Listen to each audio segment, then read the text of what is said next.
Salut à tous et bienvenue au Sport Actu de ce 21 avril 2025. Une émission qui vous fait le résumé de l'actualité sportive du week-end. D'abord, les titres avec Joyce Kibinza.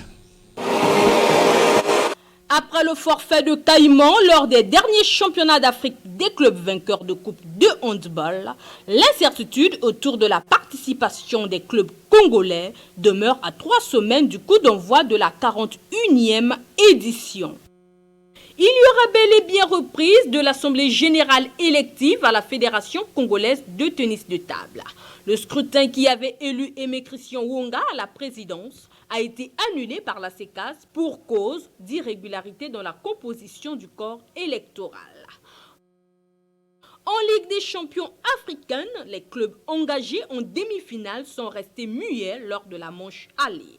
Alors qu'en Coupe de la Confédération, Simba et Berkane ont pris une belle option pour la qualification en finale. Participation en direct, Gelati Onze Nokayo. Bonsoir. Bonjour. Et Delphin Rodney Longoli. Bonsoir. Bonsoir Alain Gambou. En forme? Très en forme. Comme vous participez, vous pratiquez les arts martiaux pour votre toute première participation à cette émission, j'espère que le moral est au beau fixe. Le moral est au beau fixe, Alain Gambou. Comme le premier jour où vous êtes monté sur le tatami. Merci. Alors, sois à l'aise. Ni vainqueur, ni vaincu entre Mamelodi Sundowns et Al Ahly d'Égypte d'une part et entre Orlando Pirates et Pyramide de l'autre. Les demi-finales allées de la Ligue des champions de la CAF n'ont pas emballé le public avec des scores nuls 0-0. Gelati Onze, ça garde le retour palpitant. Déjà, l'opposition entre Mamelodi Sundowns et Al Ahly, ce sont des clubs qui se connaissent très bien parce que ce n'est pas leur première confrontation. Ils sont déjà à plus de 5 confrontations. Et cette fois-ci, comme la dernière avant celle-ci, les deux équipes se sont départagées sur un score de 0 but partout. Et on a su que les Mamelodi Sundowns de l'Afrique du Sud avaient en tout cas envie de remporter cette première manche. Parce que cette formation sud-africaine essaie de créer beaucoup d'occasions par rapport au tenant du titre qui est Al Ahly. À domicile, cette équipe de Mamelodi avait à cœur joie de faire un résultat positif, d'être marqué un but pour faire le déplacement tranquillement du Caire. Mais Al Ahly a su contenir les attaques des Sud-Africains jusqu'à contraindre cette formation à un nul vierge de 0 but partout. Alors, nul vierge de 0 but partout, vous avez parlé des occasions ratées du côté de Mamelodi Sundowns, c'est des occasions qu'ils pourront véritablement regretter. Effectivement, vous savez que quand vous jouez l'équipe comme Al Ahly, il faut être tueur, il faut essayer de concrétiser les actions que vous pouvez avoir durant ce match-là. Et je pense que Williams et les autres vont se mordre les doigts parce qu'ils avaient l'opportunité au moins de remporter ce match. Et on a vu des tirs sur le poteau, on a vu des occasions nettes de but où les Brésiliens d'Afrique ont mis de côté. Et je ne dirais pas que ce n'est pas encore fini pour eux, mais ils ont eu l'occasion en tout cas déjà de mettre à mal cette formation de Al Ahly parce qu'on sait comment est-ce que Al Ahly traite ses adversaires à domicile parce que cette équipe est impitoyable sur ses terres. Delphin Longoli, un petit mot sur le match nul entre Mamelodi Sundowns et Al Ahly. Bon, à Alain Gambou le chrétien, je pense que c'était une rencontre très équilibrée. Les deux équipes ont montré leur capacité. Mamelodi Sundowns a réussi à s'imposer son jeu offensif face à Al Ahly d'Égypte, qui est une équipe très réputée pour sa solide défense et son expérience sur la scène continentale. Décidément, Gelati Onze, ces demi-finales allées de la Ligue des champions CAF n'a pas voulu de but. Dans l'autre rencontre également, c'est un triste 0-0 enregistré par les deux clubs. Mais on se dira que ces équipes n'ont pas en tout cas laissé le temps aux autres de faire la différence parce que ces résultats montrent à suffisance que les équipes se craignent. Et quand vous êtes dans ce genre de situation, c'est compliqué de faire des bons résultats parce que, vous savez, quand les matchs ont une certaine intensité où chaque équipe veut préserver ses chances, à ce moment-là, ça nous entraîne à ces matchs de 0 but partout et tout se joue pratiquement au match retour. Donc, c'est la physionomie que ces deux demi-finales nous ont présentées lors de la manche aller.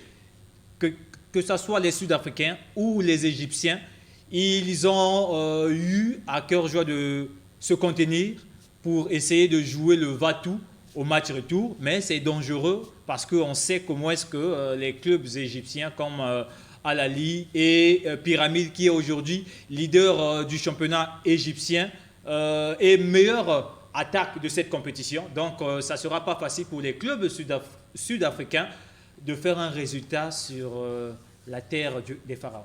Et surtout que les deux équipes égyptiennes jouent le retour à domicile. On a peut-être la chance de voir une finale 100% égyptienne. En Coupe CAF, cependant, Berkane a pris une large avance grâce à sa victoire 4-0 face à Constantine d'Algérie. On peut dire que les carottes sont cuites pour le club algérien. Mais il faut dire que c'est pratiquement fini pour les Algériens de Constantine.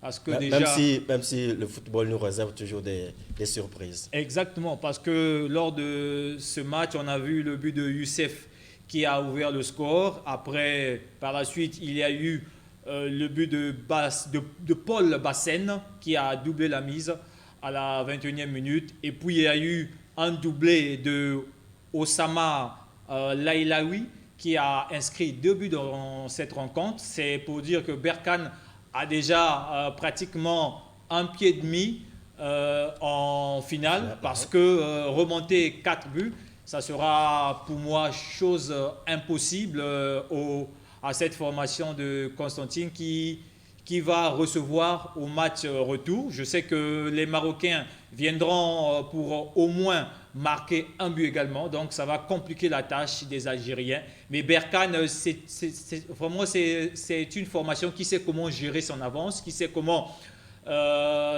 jouer les compétitions interclubs. À ce stade de la compétition, je ne vois pas Berkane être remonté et puis être battu par la suite par Constantine. Je pense que les 40 sont cuites pour les Algériens.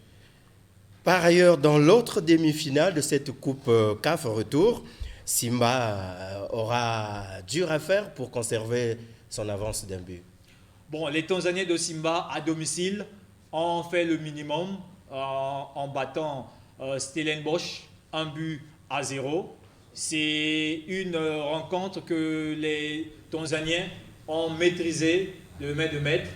Après moult occasions, ils ont pu venir à bout de cette formation sud-africaine de Stellenbosch avec ce but marqué par Jean-Charles Aouya à la pratiquement au temps additionnel de la première mi-temps. Et puis cette formation a eu des occasions nettes de but qui n'a pas pu concrétiser. Donc Simba, pour moi, c'est un résultat positif. Ils avaient, pour moi, en tout cas, l'occasion de plier déjà ce match, cette double confrontation lors de la manche aller.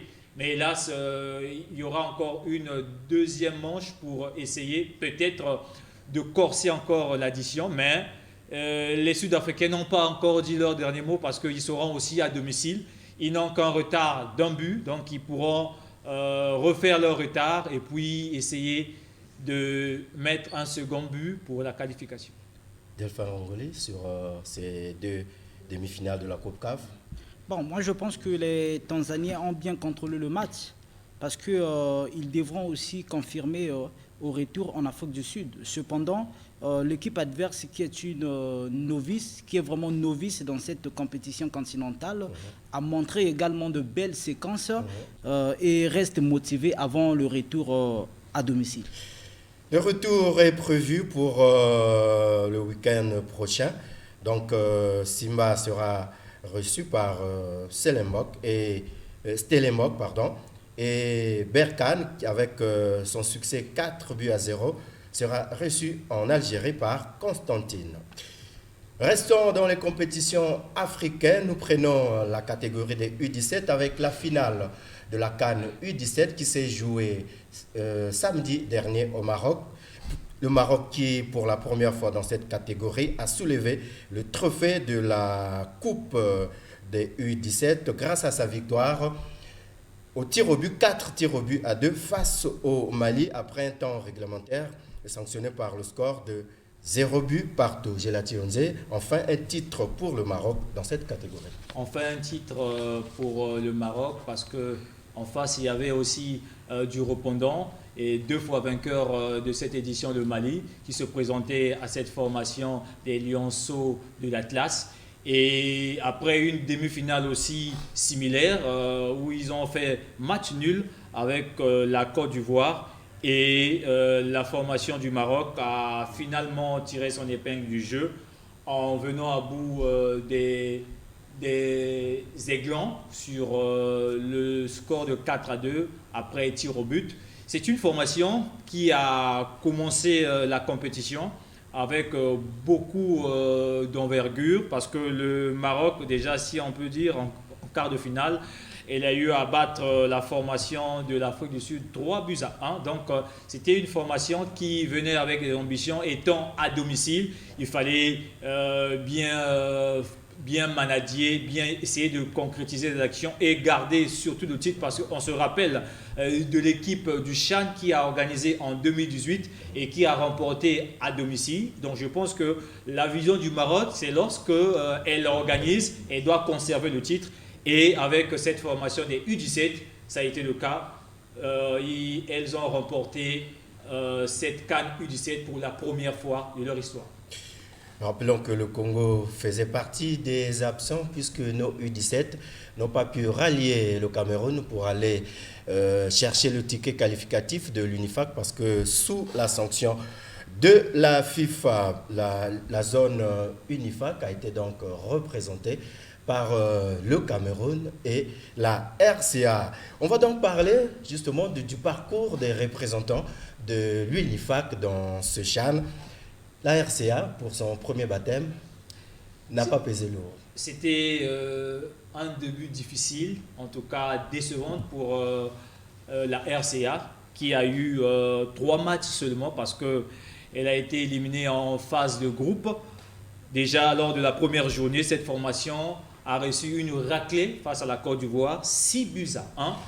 Et lors de la deuxième journée, le Mali, le finaliste, avait battu la Centrafrique 2-0. Et lors de la troisième sortie des Fauves du Bazu Bangui, l'Angola a étrié, a laminé, a corrigé encore une fois de plus cette formation sur le score de 6-1. Donc en totalité, la formation de la Centrafrique a encaissé pratiquement 14 buts en 3 matchs. Donc l'apprentissage était difficile pour cette équipe. Très difficile l'apprentissage parce qu'en face, il y avait des équipes qui, depuis des années, se préparent pour faire une saison des générations qui se succèdent et qui a une bonne dynamique plutôt. Donc la succession de ces équipes montre à suffisance que la Centrafrique a encore du travail, a encore du pain sur la planche. Il faut travailler pour essayer d'être au même diapason que les Égyptes, le Maroc et bien d'autres. Un mot quand même sur le Cameroun qui n'est pas novice comme la RCA mais qui malheureusement n'a pas accédé au second tour. Il faut dire que le Cameroun également a été éliminé en phase de groupe. La première journée, le Cameroun a été battu par la Côte d'Ivoire, par le Burkina Faso 2-1. Lors de la deuxième journée, le Cameroun a fait match nul contre l'Afrique du Sud, 0 but partout. Et le troisième match, le Cameroun a perdu contre l'Égypte 1-2. Selon toi, qu'est-ce qui explique la faiblesse des résultats de ces formations issues de l'UNIFAC? Parce qu'on connaît le mode des éliminatoires, c'est juste parfois 3 équipes qui se présentent pour jouer 2 matchs et se qualifier à la fin. Et puis, il n'y a pas de résultat. Mais c'est peut-être que Rapidement. la compétition n'a pas beaucoup d'enjeux pour certains pays de la zone UNIFAC, d'où il y a juste 2, 3, 4 matchs à jouer et cela ne donne pas en tout cas la possibilité à ces équipes-là de se préparer convenablement pour faire face à d'autres zones. Handball à présent pour mieux aborder la 41e édition des championnats d'Afrique des clubs vainqueurs de handball bien évidemment. Kara et AS Auto engagés dans ce tournoi ont livré samedi dernier un match test. Suivez. À la quête des performances sur l'échiquier du handball africain, une régularité dans la participation aux compétitions tant nationales qu'africaines. Ainsi, sa présence sera manifeste au 41e championnat d'Afrique des clubs vainqueurs prévu du 12 au 24 mai prochain au Caire en Égypte. À moins d'un mois du coup d'envoi de cette compétition, les dames d'Achar Kibaki peaufinent leur réglage. On a plusieurs problèmes à régler, plusieurs travail à faire encore pour essayer.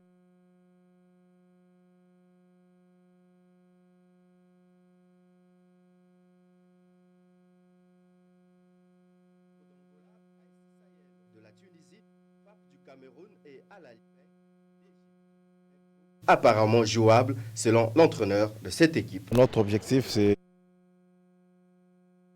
parmi les 2 premiers du groupe. Vous souhaitez vraiment vous faire vivre le match test livré par les 2 formations samedi dernier. Un match joué en 30 x 4 et les 2 clubs voulaient vraiment tester et le physique et la technique de leur formation. Et malheureusement, ces images n'arrivent pas. N'empêche qu'à cette compétition, 3 clubs congolais vont participer. En dames, ça sera l'AS Auto et Kara. Et en hommes, ça sera l'Étoile du Congo. Mais à quelques jours, quelques semaines de cette compétition, la crainte est de voir Kara et l'Étoile du Congo ne pas faire le déplacement comme Caïman lors de la dernière édition. Après avoir pris son engagement, mais au dernier moment, Caïman n'avait pas participé à cette compétition et la CAB l'avait frappé. Donc, Caïman est sous sanction. Voilà pourquoi cette saison, c'est l'Étoile qui le remplace.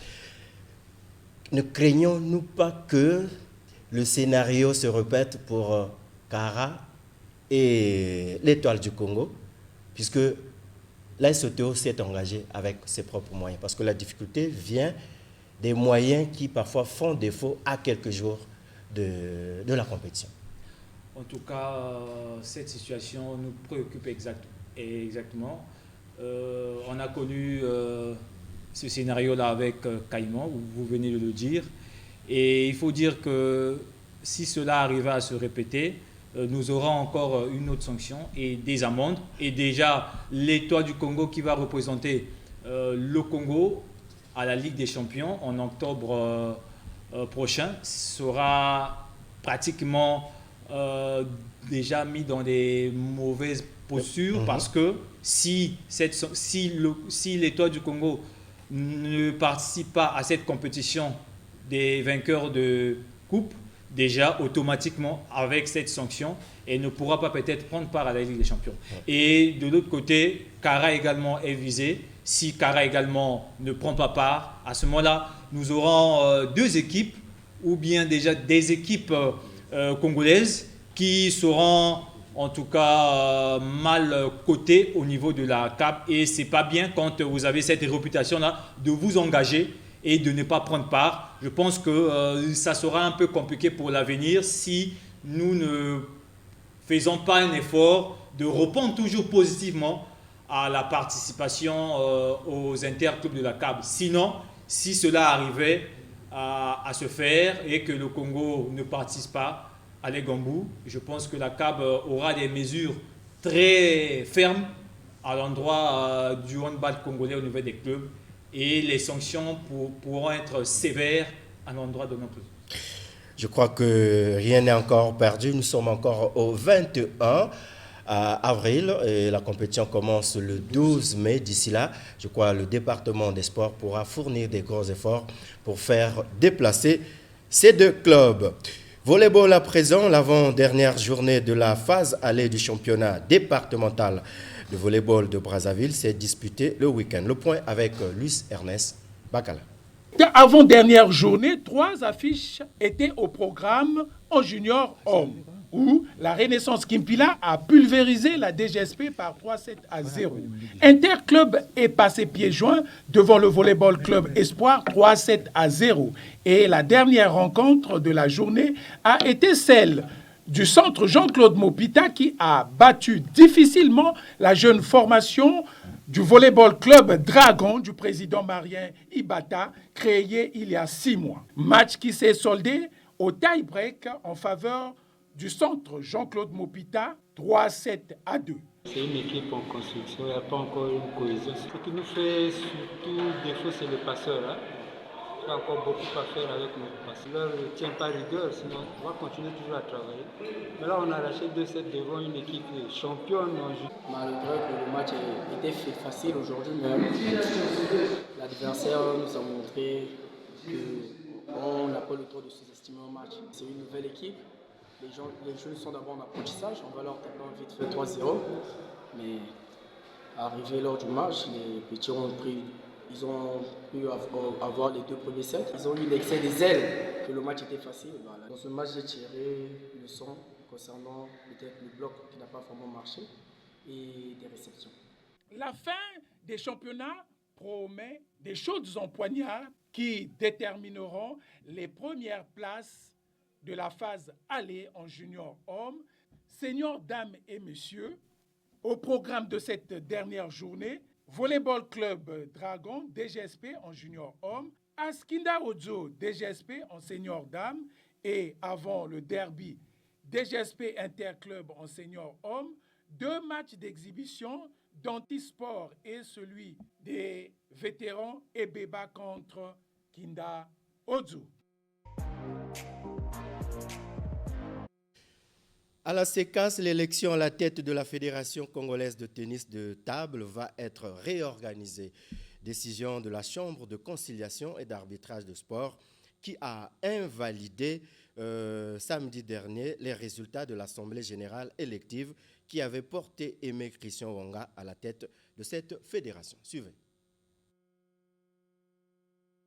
Par ces motifs, la Chambre de conciliation et d'arbitrage de sport du Congo, statuant publiquement, contradictoirement en matière sportive, en premier et dernier ressort, en la forme, reçoit la requête de messieurs et dames Henri Njombo, Jean-Marie Okuna Olanzobo, Jean Ganga, Nicole Stéphanie Bongo, Nestor Tongo Makita, Guillaumette Koutupot et Amat Bichard. Au fond, constate que le corps électoral constitué ayant participé aux élections du 9 décembre 2024 à la Fédération congolaise de tennis de table a été constitué en violation des articles 1.2, 2.3 de la circulaire 1707, 18 juillet 2024 du ministère des Sports et de l'article 11 de la FECOTT. En conséquence, annule l'élection du bureau l'exécutif de la Fédération congolaise de tennis de table tenue le 24 décembre 2024. Annule les délibérations adoptées au cours de l'Assemblée générale du 9 décembre 2024. Dit que l'élection du bureau exécutif doit être reprise dans un délai maximum de 30 jours. Voilà, Gilles Tionzé, vous avez suivi ce verdict donné par la CECAS. L'élection doit être reprise dans 30 jours, je crois que j'ai écouté. Alors, c'est une nouvelle élection annulée à la CECAS ou par la CECAS. Oui, après le handball, nous voici avec le tennis de table, cette élection avait porté, comme vous voulez dire, à la tête Christian Aimé Unga en décembre 2024. Et quand on a entendu le président de la Chambre de conciliation et d'arbitrage du sport, il a soulevé des griefs, c'est-à-dire dans le sens où le corps électoral portait quelques griefs, donc qui ne pouvaient pas donner en tout cas crédit à cette élection. Donc d'où la Chambre de conciliation, de Chambre d'arbitrage, donc CECAS, a dû regarder dans le fond, parce que quand on a entendu Kaboul, il statue dans le fond, c'est-à-dire qu'il a jugé que dans le fond, il y avait des irrégularités, donc il fallait annuler cette élection. Mais on se rend compte qu'en annulant des élections, c'est comme si on met également à mal la saison sportive. Parce que quand on voit aujourd'hui avec le handball, rien ne se fait jusqu'à cette heure-ci, c'est pour dire qu'il faille bien tout recommencer, attendre que les commissions électorales soient mises en place. Cela prend du temps et cela pose préjudice au niveau des compétitions parce que les clubs du handball aujourd'hui sont là sans compétition parce qu'il y a ce blocus. Également au tennis de table, cela arrive, il faut répondre. Mais on parle de 30 jours, mais est-ce que ça sera respecté? Parce qu'on a vu avec le handball, le délai n'a pas été respecté. Donc, au tennis de table, on risquerait également de vivre le même scénario. Et cela, en tout cas, impacte à la pratique de la discipline et également au calendrier de ces fédérations. Surtout que c'est parmi les fédérations phares du Congo. Vous avez noté la fédération de handball où Kara et l'Étoile du Congo et Aisoto sont obligés de se débrouiller entre eux pour préparer leur compétition. Et l'interview que nous avons enregistrée de l'entraîneur de l'Aisoto dit que le Congo, c'est un pays de handball. Malheureusement, ces trois équipes ne sont pas dans les conditions optimales pour préparer une véritable compétition. Pareillement pour le tennis de table, Gilati Onze, rappelez-vous que c'est parmi les disciplines sous la présidence de Henri Djombo qui nous ramenait très souvent de médailles. Elle était aussi cette discipline lors des derniers Jeux olympiques de Paris. En tout cas, on espère que la nouvelle élection qui sera organisée ne sera pas boudée par une autre partie. D'ailleurs, la CECAS a encore entre ses mains deux autres affaires sur lesquelles elle devrait se prononcer d'ici peu. C'est l'affaire de la boxe et du cyclisme. En tout cas, on va parler des fédérations qui ne sont pas en conflit, mais plutôt qui sont dans les préparatifs des compétitions. Ce sont des fédérations des arts martiaux et sports de combat. Nous avons par exemple le judo qui prépare son championnat d'Afrique, je crois, en Côte d'Ivoire, et le karaté qui prépare la compétition zonale au Tchad. Avec vous, Destin Longoli, quelles sont les nouvelles du karaté et du judo? Bon, Alain Gomboulou Chrétien, au moment où nous parlons, les Diables Rouges et Judo sont en chantier depuis le mois passé en régime internat à Kintele.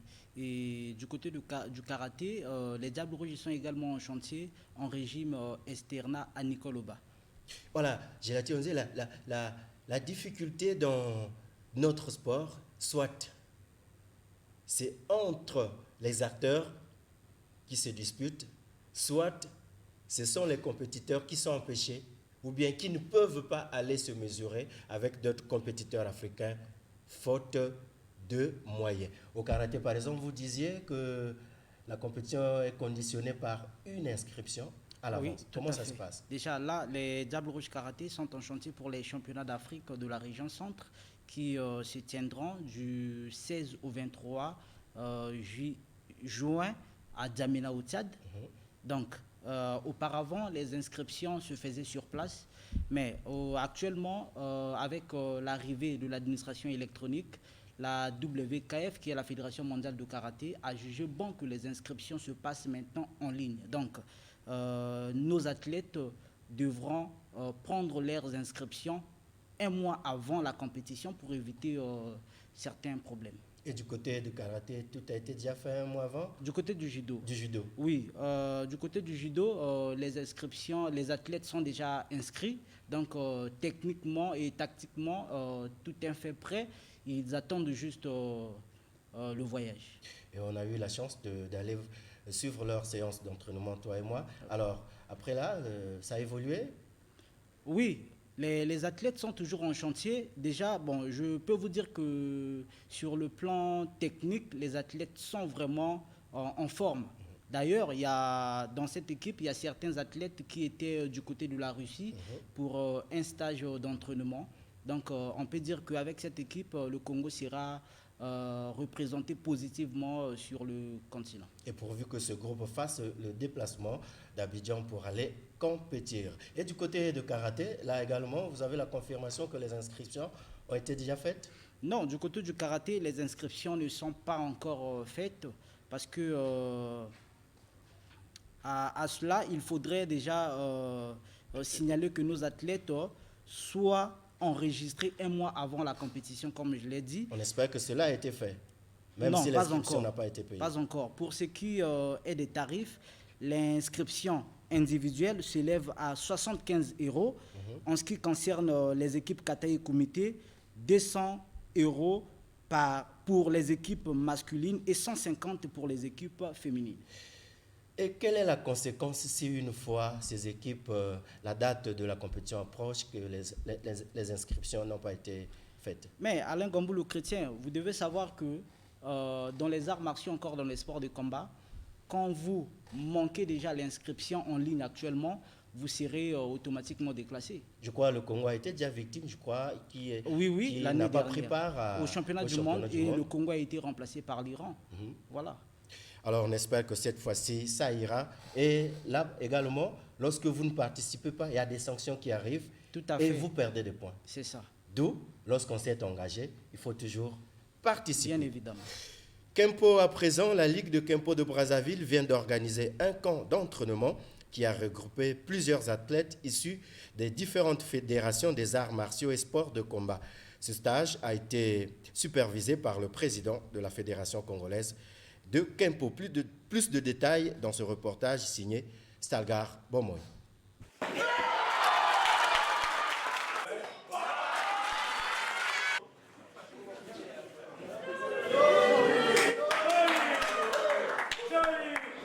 C'est par un camp d'entraînement d'ensemble marqué par la prestation des fédérations sportives nationales sœurs que la Ligue départementale de Kempo de Brazzaville a lancé officiellement sa saison sportive 2024-2025.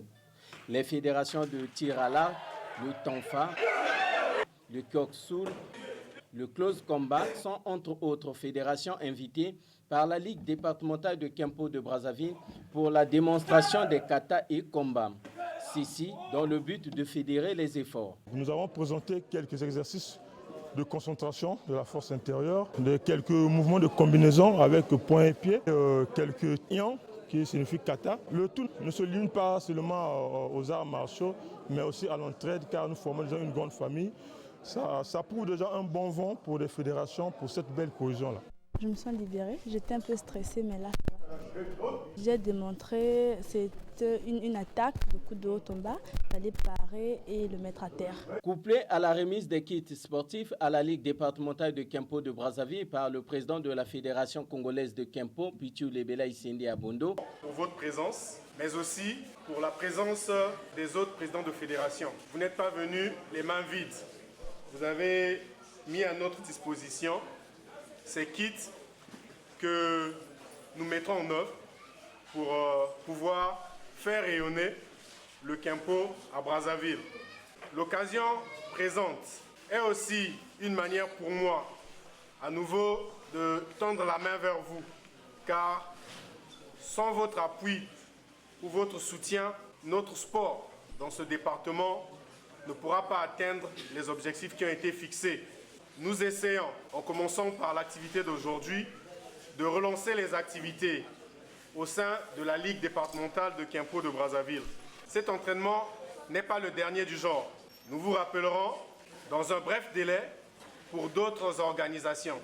Plus de 200 athlètes représentant 5 fédérations ont pris part à cet événement, lançant officiellement la saison sportive à la Ligue départementale de Kimpo de Brazzaville.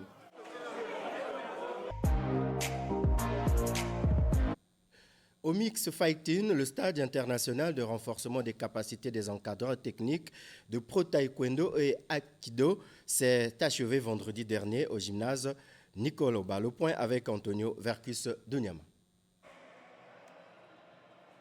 Le passage des grades et dan de Pro Taekwondo et Aikido destinés aux encadreurs techniques, puis le gala des enfants ont constitué le menu de la journée de clôture du stage international de Pro Taekwondo animé par l'expert international, le coréen Kwan Boseong. Après l'évaluation, les 8 candidats en liste pour le premier dan en Aikido ont tour à tour reçu des mains de l'expert des certificats de mérite. Je suis très content et très satisfait de pouvoir être compté parmi ceux qui ont été gratifiés aujourd'hui en Pro Taekwondo et en Aikido. On est maître, on est formateur, donc éventuellement, on doit transmettre ça à la génération future. Tout comme les 14 impétrants du premier au 4e dan, Pro Taekwondo ont été également gratifiés des certificats de mérite. J'attendais ce moment parce qu'avant j'étais premier dan national et aujourd'hui je suis premier dan international. Les 3 jours vraiment étaient vraiment satisfaisant. Nous remercions beaucoup la fédération de ce grand pas. Directeur technique départemental, là je suis apte d'apporter une grande connaissance à mon département.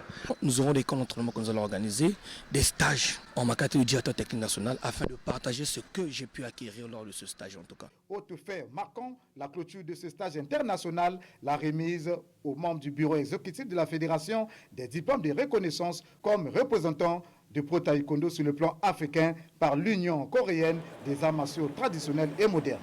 C'est une mission, une tâche lourde et en ma qualité de président, et c'est beaucoup, mais bon, voilà, on ne refuse pas, on accepte et on avance du moment où nous travaillons déjà ensemble. Nous avons des représentants au Cameroun, Sénégal et Mali, et aussi en RDC, République démocratique du Congo. Retenons que ce tout premier stage international de Pro Taekwondo et Aikido que le Congo a eu l'insigne honneur d'abriter s'inscrit dans le programme annuel de la fédération. 3 jours plus tôt, cette fédération a tenu son conseil inaugural qui a validé le programme d'activité de la saison sportive 2024-2025. Retrouvons une fois de plus Antonio Vercus de Niama. Afin de mener à bien leur politique ambitieuse sur la promotion et le développement de mix fitting, systèmes et disciplines associés à l'échelle nationale et internationale au cours de l'Olympiade 2025-2029, les membres du conseil venus de Pointe-Noire, Brazzaville, Niari et Bouenza sous l'égide du président de la fédération Pascal Claude Mabiala et la supervision de Distel Banjoulou, délégué de la direction générale des sports, ont au cours de cette session inaugurale du conseil fédéral passé au peine fin tous les points inscrits à l'ordre du jour, notamment le programme d'activité de la saison sportive 2025. En effet, pour faire face aux nombreux défis qui attendent les pratiquants de Mix Fighting System, parmi lesquels le stage technique sur le Pro Taekwondo et passage de grade, le gala des enfants, la formation et recyclage des instructeurs et juges arbitres, le championnat du monde, le président de la Fédération congolaise de Mix Fighting a exhorté les participants en ces termes. Ce conseil inaugural n'est pas un aboutissement, mais le début d'un long parcours.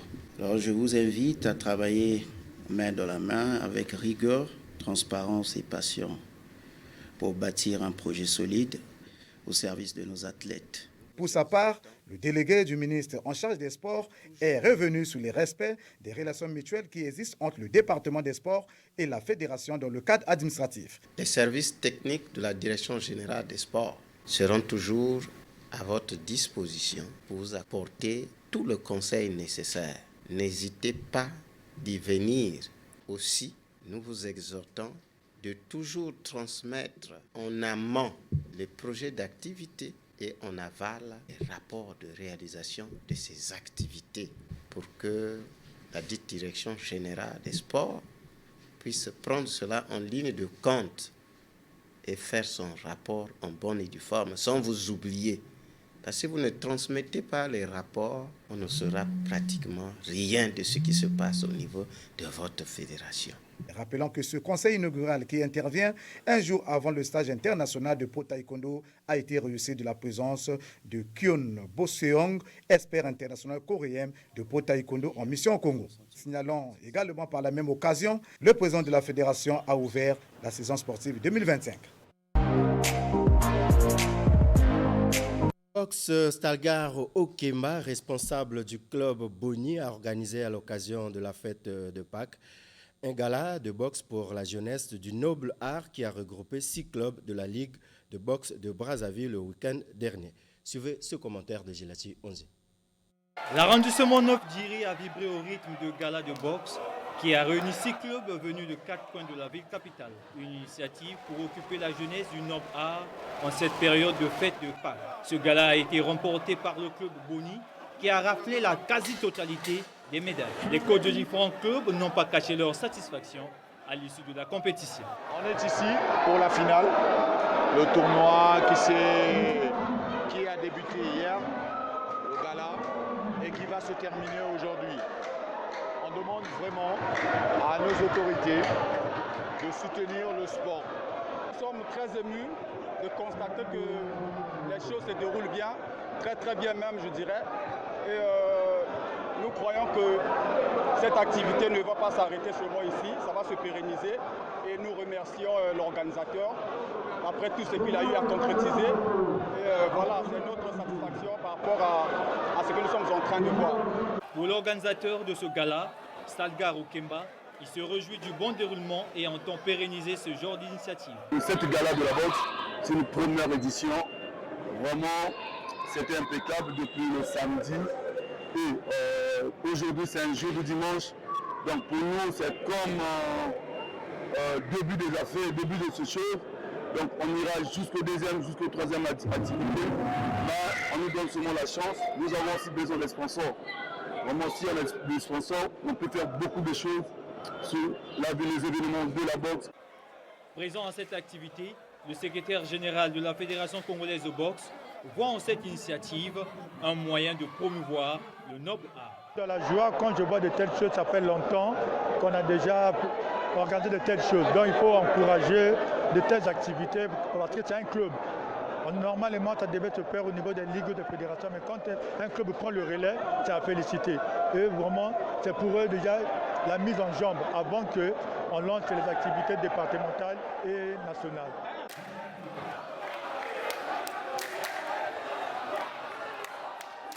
On va terminer avec la démonstration des jeux et sports traditionnels congolais appelés le Nzebol et le Mozindo avec Alain Pasteur. Célébrer l'authenticité, magnifier, sublimer une tradition qui refuse l'oubli, l'association Groupe culturel et sportif Camille a mis au goût du jour la démonstration des jeux et sports traditionnels et innovants congolais, le Nzebol et le Mozindo. Au pilotage sur l'aire de jeu, les élèves de 2 établissements scolaires privés de Brazzaville, les groupes scolaires Connaissance et Logique et le groupe Héros en maillot blanc, les filles pour la démonstration du Mozindo et les garçons en ce qui concerne celle du Nzebol. La pratique de ces jeux ou sports innovants, a déclaré l'organisateur, suscite non seulement l'éveil et l'adresse des enfants, mais aussi et surtout les plonge dans l'univers fugace de cette tradition authentique qui s'effrite au rythme effréné supersonique du monde englobant des jeux et sports dits conventionnels. Par le sport, nos enfants apprennent à vivre ensemble, à respecter les règles communes, à se dépasser, à prendre confiance en eux, à se découvrir, tout en apprenant à mieux connaître leur propre corps. Le sport les forme, les structure, les éveille à la vie en société.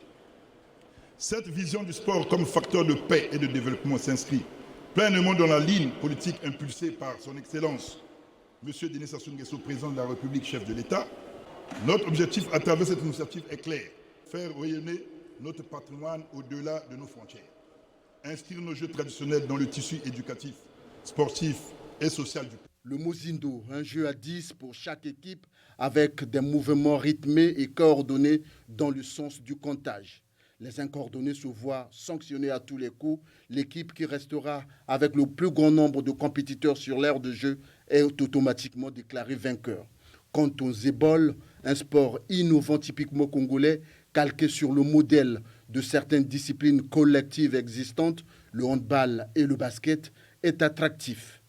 Les points s'obtiennent en glissant le ballon comme au bowling dans une sorte de cage. Au-delà du ludique, les élèves, acteurs directs de la pratique, ont émis le vœu de voir cette activité s'étendre dans la durée, avec pourquoi pas des championnats inter-établissements scolaires à l'échelle nationale. Ils ont dit leur ressenti. Mon plaisir, quand on a joué ici, j'ai ressenti un nouveau truc. J'étais trop à la maison, donc ici, j'ai ressenti de la joie. On a ressenti de l'émotion, une forte joie. Je voudrais que ce soit en fait un jeu national au moins, qu'on puisse jouer avec d'autres écoles, avoir un peu des championnats comme d'autres écoles, comme ça, au moins ça fera plaisir à tout le monde. Aujourd'hui, nous sommes venus partager ça avec nos nouveaux compagnons et nous espérons que ce jeu puisse continuer de prospérer. Ce soir, nous l'avons pratiqué il y a à peine 3 semaines, mais je crois qu'on a la maîtrise, la bonne sensation et la bonne morale pour continuer ce sport et j'espère que le ministère nous encouragera. Avant d'envisager la conquête des horizons hors frontières, pensent de nombreux observateurs, l'association groupe culturel et sportif CAMI se doit avant tout de gagner la bataille de la vulgarisation et de la promotion de ces jeux et sports innovants à l'échelle nationale. Voilà, c'était tout pour ce soir. Merci à Delphin, merci Gélationze, merci également à toute l'équipe technique et l'équipe rédactionnelle. Prochain rendez-vous avec le sport sur Télé Congo, ça sera jeudi prochain dans notre tranche magazine des sports qui sera dirigé par Alexis Bokatola. Au revoir et à très bientôt.